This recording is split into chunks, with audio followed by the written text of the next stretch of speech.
Hello everyone, class 9th। आज discuss करेंगे बेटा इस वीडियो में आप लोगों का एसएसटी का प्रैक्टिस पेपर। और जिन लोगों का एग्ज़ाम है 25 को, उनसे मेरी रिक्वेस्ट समझ लीजिए या फिर सजेशन समझ लीजिए कि ये जो पेपर है वो अच्छे से करके जाएंगे बेटा, क्योंकि आप लोगों के एग्ज़ाम में प्रैक्टिस पेपर से क्वेश्चंस आ रहे हैं। पिछली बार भी आप लोगों ने साइंस में ऑब्जर्व किया होगा कि आपके प्रैक्टिस पेपर से क्वेश्चंस आए थे एग्ज़ाम में। इसलिए एसएसटी के प्रैक्टिस पेपर या किसी भी सब्जेक्ट का प्रैक्टिस पेपर को स्किप नहीं करना है, उनको करके जाना है। ठीक है, तो चलिए स्टार्ट कर लेते हैं। पहला क्वेश्चन आपसे पूछा जा रहा है, चूज़ द इनकरेक्ट पेयर। तो आपको इन ऑप्शंस में से इनकरेक्ट पेयर बताना है। तो देखो, अन्नपूर्णा हो या फिर धौलागिरी हो या फिर कंचनजुंगा, ये सभी कहाँ पर है? नेपाल में है। लेकिन जो गुरला मंदाता है, ठीक है, ये नेपाल में नहीं है। ठीक है, तो आपका जो ऑप्शन नंबर बी है वो रॉन्ग हो जाएगा। फिर पूछ रहे हैं which among the following is a primary sector activity. तो आप सभी को पता है बेटा प्राइमरी सेक्टर एक्टिविटी क्या होती है। जो प्राथमिक क्षेत्र क्या होते हैं, प्राथमिक क्षेत्र क्या होते हैं? जैसे एग्रीकल्चर है, जहाँ से हम प्रोडक्शन कर रहे हैं, वो आते हैं प्राइमरी सेक्टर एक्टिविटी से। उसके बाद आता है मैन्युफैक्चरिंग एक्टिविटी, किस में होती है? सेकेंडरी सेक्टर में होती है।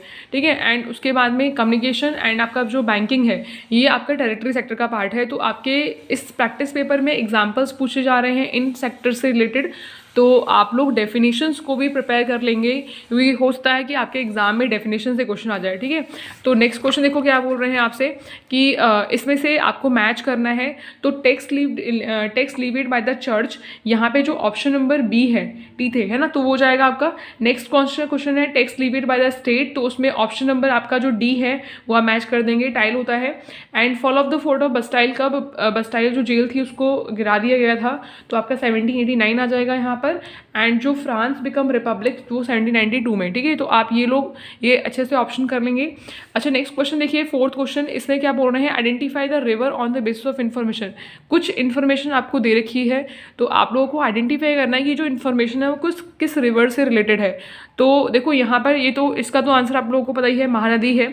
लेकिन मैं आपको ये सजेशन दूंगी कि आप लोग अपने एग्ज़ाम के लिए जो आपकी एनसीईआरटी की बुक है या फिर गवर्नमेंट स्कूल के बच्चों को सपोर्टिंग मटेरियल भी मिलता है, तो उसमें भी लेंथ, रिवर्स के बारे में लेंथ दी होगी कि किस रिवर की कितनी लेंथ है एंड कहाँ से वो ऑरिजिनेट होती है, क्या ड्रेनेज एरिया है, कहाँ पर वो गिरती है। तो इस तरह से आप लोग उसके बारे में लर्न कर लेंगे जो मेन इन्फॉर्मेशन है, और आपसे एग्जाम में पूछ सकते हैं। ठीक है, डेफिनेटली क्वेश्चन पूछेंगे, तो आप इसको करके जाएंगे एग्जाम के लिए। ठीक है, नेक्स्ट क्वेश्चन देखो आपसे क्या बोल रहे हैं। क्वेश्चन नंबर फिफ्थ जो है वो आपका है आइडेंटिफाई द इनकरेक्ट स्टेटमेंट। यहाँ पे भी आपको कुछ स्टेटमेंट दी हुई है और आपको इनकरेक्ट स्टेटमेंट को आइडेंटिफाई करना है। तो बोल रहे हैं कि human capital superior to land and physical capital. तो जो देखो, ह्यूमन कैपिटल बेटा सुपीरियर है ऑफकोर्स। अगर हम ह्यूमन कैपिटल पे इन्वेस्ट नहीं करेंगे तो लैंड और फिजिकल कैपिटल किस काम का है? ठीक है, तो ह्यूमन कैपिटल जो है उस पर इन्वेस्ट करना चाहिए। Human capital can be form by investing in education. अगर हमें ह्यूमन कैपिटल को बढ़ाना है तो हमें एजुकेशन और हेल्थ फैसिलिटीज़ पे इन्वेस्ट करना पड़ेगा, क्योंकि इंसान अगर हम उसे शिक्षित कर देंगे, एजुकेशन प्रोवाइड कर देंगे या फिर उसको हेल्थ अच्छे से देंगे, तो वो अपने आप वर्क करना स्टार्ट करेगा। ठीक है, तो बी ऑप्शन बिल्कुल करेक्ट है। फिर बोल रहे हैं कि investment in human capital is the reason for high productivity. तो ये स्टेटमेंट भी बिल्कुल सही है कि अगर हम ह्यूमन कैपिटल पे इन्वेस्टमेंट करते हैं तो हाई प्रोडक्टिविटी होगी। लेकिन जो सी ऑप्शन आपको दिख रहा है वो क्या है? कंप्लीटली रॉन्ग है बेटा। Human capital does not have any role in the production. तो ये बात तो बिल्कुल गलत बोल रहे हैं ये, कि कोई भी रोल नहीं है प्रोडक्शन में इसका। तो ये तो कंप्लीटली रॉन्ग स्टेटमेंट है। तो सी जो है वो रॉन्ग स्टेटमेंट है आपका।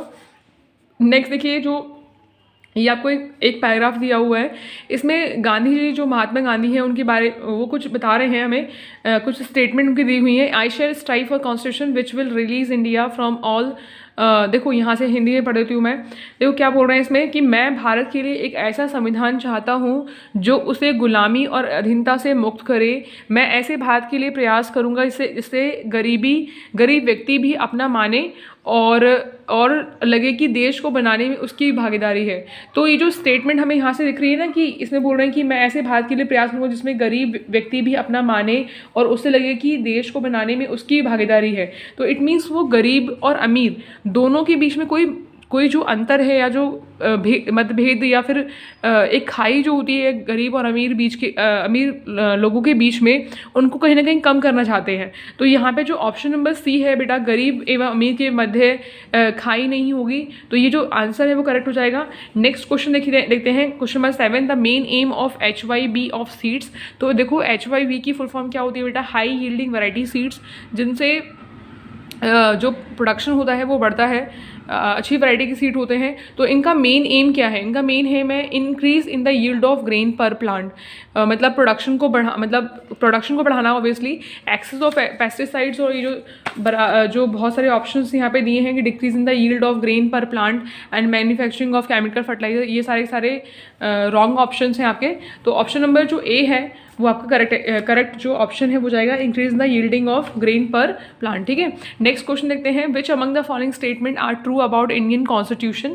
तो यहाँ पे कौन सा स्टेटमेंट जो है वो करेक्ट है इंडियन कॉन्स्टिट्यूशन के लिए। तो देखो पहला स्टेटमेंट में बोला जा रहा है कि जो सभी लोग हैं संविधान के अनुसार बेटा, सभी लोग क्या है, बराबर होने चाहिए, इक्वालिटी होती है, सभी लोग बराबर, हम किसी के बीच में मेल और फीमेल को लेकर या फिर कलर के ऊपर या फिर धर्म के नाम पे भेदभाव जो है वो नहीं कर सकते हैं। तो यहाँ पे इंडियन कॉन्स्टिट्यूशन में क्या है, सभी लोग क्या है, इक्वलिटी सबको प्रोवाइड की गई है। इंडियन कॉन्स्टिट्यूशन क्या दिया है यहाँ पर, सिस्टम ऑफ गवर्नमेंट, मतलब यहाँ पे क्या है, लोकतांत्रिक शासन पद्धति है।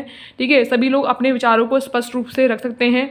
एंड थर्ड जो है वो क्या है, सभी नागरिकों के बीच में क्या है, बंधुता है। इट मीन्स कि सभी लोग भाईचारा है, सबके बीच में प्रेम भाव से मिलजुल कर रहते हैं। तो ये यहाँ पे जो तीनों ऑप्शन है, ठीक है, ABC तीनों ऑप्शन क्या है, करेक्ट है।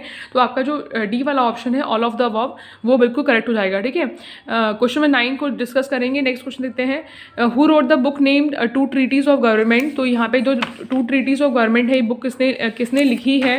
तो देखो ये जो क्वेश्चन है ना बेटा, करके जाना कौन कौन सी बुक किसने लिखी है, क्योंकि क्वेश्चन आया था यहाँ के एग्जाम में। तो यहाँ पे जॉन लॉके है जिन्होंने ये जो बुक लिखी है। नेक्स्ट असर्शन रीजन बेस्ड कुछ क्वेश्चन हैं, देखो क्या बोल रहे हैं कि one of the most revolutionary social reform of the Jacobin regime was the abolition of slavery in the French colonies, and reason बोला जा रहा है कि slaves were treated very badly। तो हमने ये चैप्टर में पढ़ा था। तो यहाँ पे जो ए ऑप्शन है वो बिल्कुल सही है कि assertion भी सही है, रीजन भी सही है, और रीजन जो है करेक्ट एक्सप्लेनेशन भी दे रहा है assertion की। तो यहाँ पे ए ऑप्शन जो है फाइनली करेक्ट हो जाएगा। ठीक है, नेक्स्ट क्वेश्चन क्या बोल रहे हैं कि building is a fixed capital. बिल्कुल सही बात है, बिल्डिंग क्या है, एक फिक्स्ड कैपिटल है, हमें बार बार इन्वेस्ट करने की जरूरत नहीं पड़ती है बिल्डिंग पे, कोई बार बार पैसा नहीं लगाना पड़ता है। और रीजन बोल रहे हैं कि building are used in production for many years, की बहुत साल के लिए प्रोडक्शन के लिए हम बिल्डिंग को हम इस्तेमाल करते हैं। तो ये बात भी बिल्कुल कंप्लीटली सही बोल रहे हैं। तो इसलिए ऑप्शन नंबर जो ए है वो करेक्ट ऑप्शन हो जाएगा। नेक्स्ट क्वेश्चन देखते हैं क्या बोला है, India is a sovereign country. बहुत सही बात है। And no country can order India, ये भी बिल्कुल सही बात है। तो मतलब ये जो ऑप्शन नंबर ए है वो करेक्ट ऑप्शन है आपका। नेक्स्ट क्वेश्चन देखते हैं इसका क्या दिया है। नेक्स्ट क्वेश्चन में आपको दिया है, ये बोल रहे हैं कि Brahmaputra is a perennial river. ठीक है, चलो ठीक है, Brahmaputra is a perennial river and Brahmaputra is a Himalaya river. तो देखो ये दोनों स्टेटमेंट तो सही हैं कि ब्रह्मपुत्र एक पैरेनियल रिवर है, ब्रह्मपुत्र जो एक हिमालय रिवर है, हिमालय से निकलती है। लेकिन जो ये दोनों क्या असर्शन रीजन की जो रीज़न है वो एक्सप्लेनेशन सही कर रहा है क्या, नहीं ना, क्योंकि आपस में कुछ इंटरलिंक नहीं है। दोनों जो स्टेटमेंट है वो कंप्लीटली क्या है अलग अलग है। ठीक है, तो ऑप्शन नंबर जो बी है वो इनकरेक्ट, ऑप्शन नंबर बी जो है वो करेक्ट ऑप्शन है। ठीक है, नेक्स्ट क्वेश्चन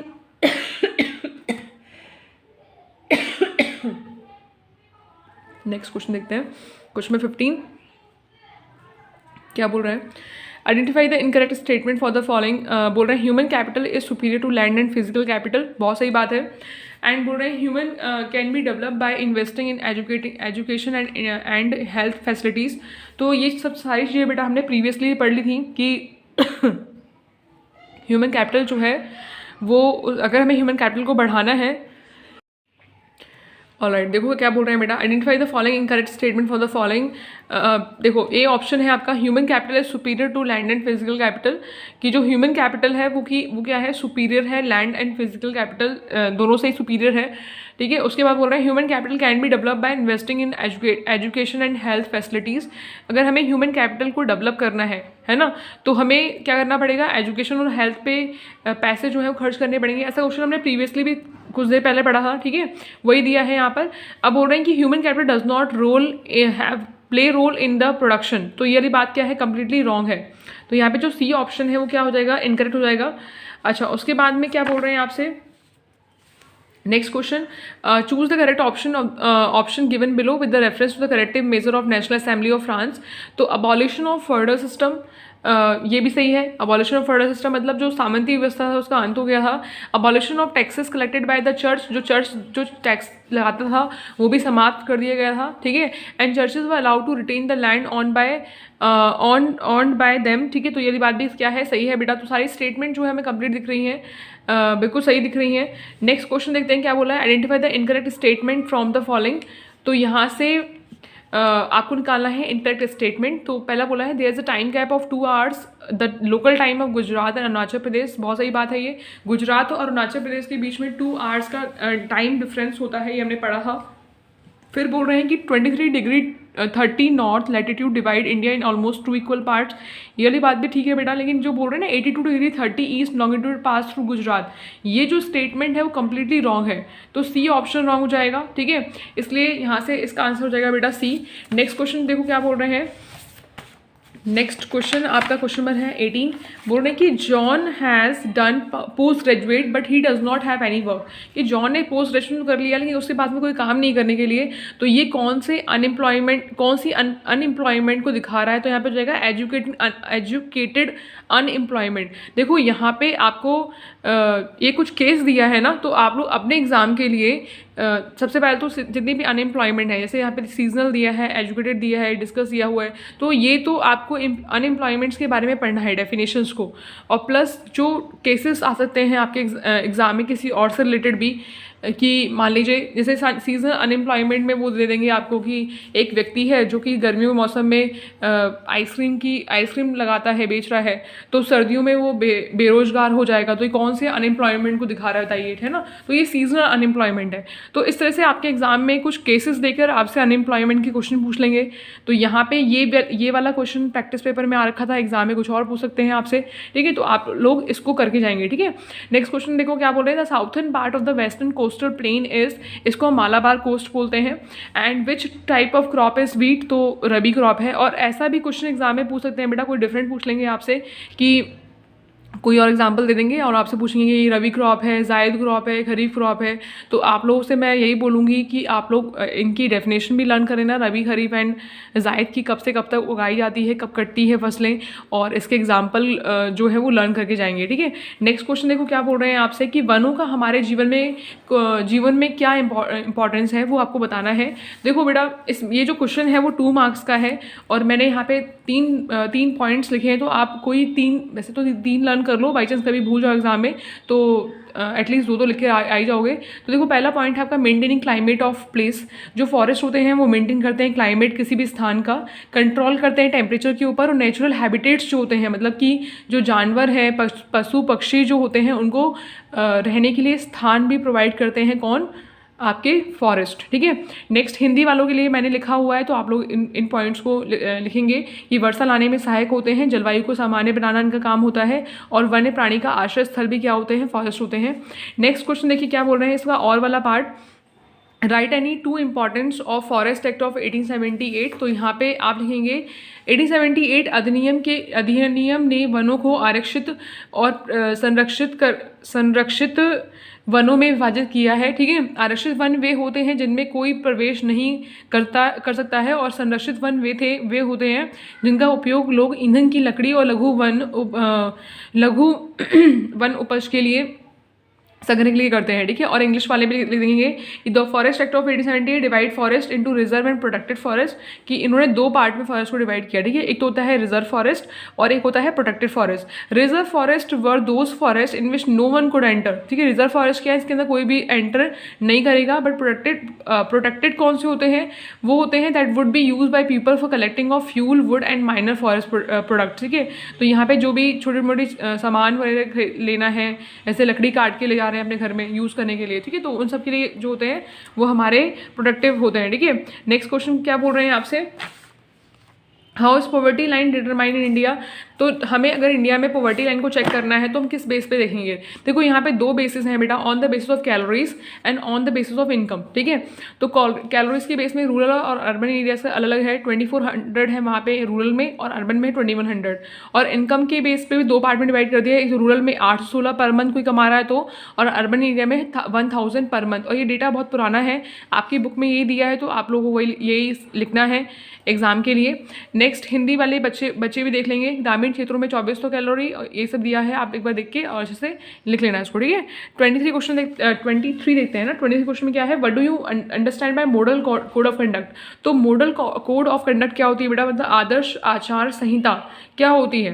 तो देखो मॉडल कोड ऑफ कंडक्ट क्या है बेटा, कि जैसे इलेक्शंस हो रहे हैं, ठीक है, उस टाइम पे पार्टी जो है वो क्या क्या चीज़ें ना करे। तो नो पार्टी और candidate can be used any place of worship for electing propaganda. कोई इलेक्शन का एडवर्टाइजमेंट कर रहे हैं तो उस टाइम पे कोई भी मतलब जो क्या होता है, अरे यार, कोई वर्शिप जो स्थल है, मतलब टेम्पल वगैरह का इस्तेमाल नहीं करना है, ठीक है। No one can use government vehicles और aircraft and official for elections. कोई भी जो गवर्नमेंट के व्हीकल्स हैं उनका इस्तेमाल नहीं करेंगे, कोई एयरक्राफ्ट या ऑफिशियल कोई इलेक्शन में उनका इस्तेमाल नहीं करना है। And no minister shall no make any big policy decision और मेक एनी प्रोमिसेस।